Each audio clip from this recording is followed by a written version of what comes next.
Di pa man opisyal na tag-init, dinudumog na ang iba't ibang summer destination sa bansa.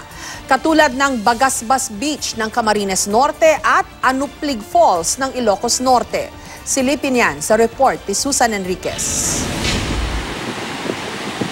Year-long surfing ba ang hanap nyo? Aba, dito sa Bagasbas Beach sa Daet, Camarines Norte, laging present ang mga alon ng dagat para salubungin ang mga turista. Sa bayan, tinaguri ang surfing capital ng probinsya. Tiyak na mag-e-enjoy rito ang gustong sumakay sa mga alon, beginner man o professional.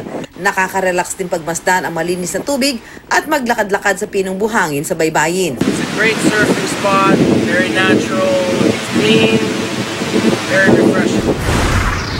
Sa Adams, Ilocos Norte naman, may in love kayo sa malaparaisong ganda ng Anuplig Falls. Perfect din sa tag-init ang malinaw at malamig na tubig dito. Isang oras na lakaran mula sa bayan ang kailangang gugulin at kailangan ding tumawid sa isang hanging bridge. Sulit naman ang pagod dahil sa ganda ng destinasyon na libre pa.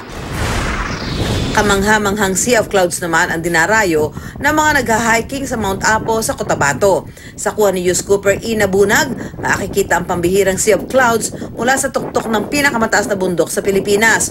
Kwento ni Bunag, sulit ang hirap at pagod sa pag-akyat sa bundok nang makita nila ang makapigil hiningang tanawin. Susan Enriquez, GMA News.